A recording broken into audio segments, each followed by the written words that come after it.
Você já se questionou por algo de errado que aconteceu na sua vida? Ou já questionou a Deus por algo que não aconteceu conforme você tinha planejado ou esperava que acontecesse?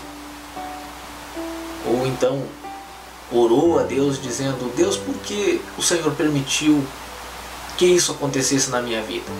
Eu confiei no Senhor, mas agora está acontecendo tudo ao contrário daquilo que eu havia pedido ou orado.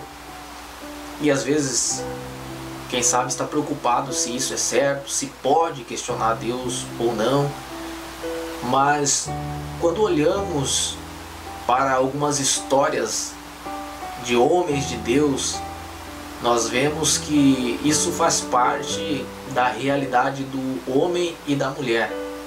É normal, como seres humanos, questionarmos a Deus por algo que não entendemos. O Evangelho de Jesus Cristo, relatado por Lucas, no capítulo de número 24, nos conta a história de dois discípulos de Jesus que estavam andando pelo caminho e indo para Emaús, e eles iam conversando a respeito da crucificação. E Jesus se aproxima deles e pergunta: que palavras são essas que vocês vão trocando entre si, e por que estão tristes? E um deles, Cleopas, responde para Jesus: tu és um peregrino em Jerusalém que não sabe, não está por dentro dos acontecimentos? E Jesus, creio que serenamente, olha para eles e faz outra pergunta: quais coisas? E então eles começam a contar para Jesus a razão da sua tristeza, e dizendo a respeito de Jesus, um homem poderoso em palavras e obras, e os sacerdotes os entregaram para ser morto e crucificado. E hoje já é o terceiro dia, ainda que algumas mulheres tiveram visões de anjos dizendo que ele vive, e que alguns dos discípulos dos nossos foram até o túmulo e confirmaram, mas não encontraram corpo nenhum. E aí eles dizem para Jesus: e nós pensávamos que fosse ele o restaurador de Israel. Nós pensávamos que era ele o Messias. Em outras palavras, eles estavam falando para Jesus: nós colocamos as nossas esperanças nesse homem, nesse Jesus, e agora ele está morto. Agora as nossas esperanças acabaram. Quem sabe envergonhado por causa de amigos e familiares. Quem sabe alguém olhava para eles, ou o medo deles de alguém olhar para eles e perguntar: não era ele o Messias? Não era ele o Salvador?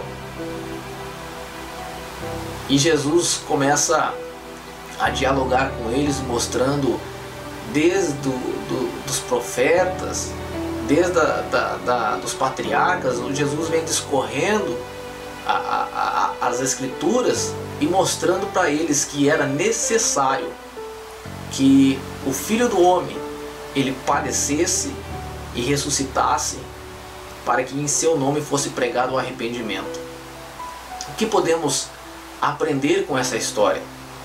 Podemos extrair que, assim como esses homens que estavam frustrados, angustiados, porque colocaram a sua esperança em Jesus e aparentemente tinha dado errado, aparentemente havia saído do controle deles, assim também ocorre em muitas ocasiões das nossas vidas.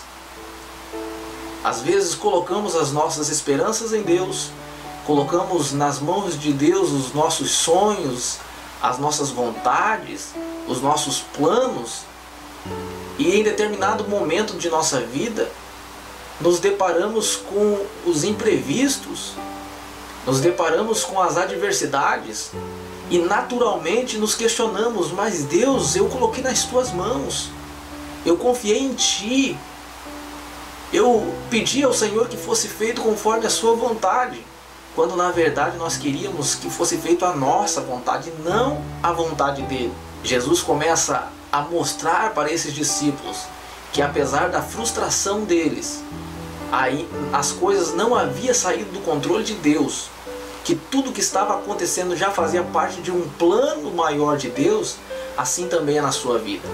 Quem sabe você está se questionando: Deus, por que isso aconteceu comigo? Por que o Senhor permitiu que isso acontecesse? E Deus está te dizendo, por intermédio deste vídeo: eu ainda estou no controle. Eu ainda estou cuidando de todos os detalhes da sua vida. Não é porque saiu do seu controle que saiu do meu controle. Não é porque as coisas não estão acontecendo conforme você esperava que eu não estou agindo. Isso me faz lembrar do que Paulo escreve aos irmãos que estão em Roma, no capítulo de número 8, e eu gosto bastante da tradução que diz: e sabemos que Deus contribui juntamente com todas as coisas para o bem daqueles que amam a Deus e que são chamados conforme o seu propósito. Se você colocou a sua vida nas mãos de Deus, se você colocou os seus sonhos, os seus planos, os seus projetos na mão de Deus, e está saindo ao contrário de tudo aquilo que você planejou, apenas confie em Deus e creia que Ele está no controle da situação.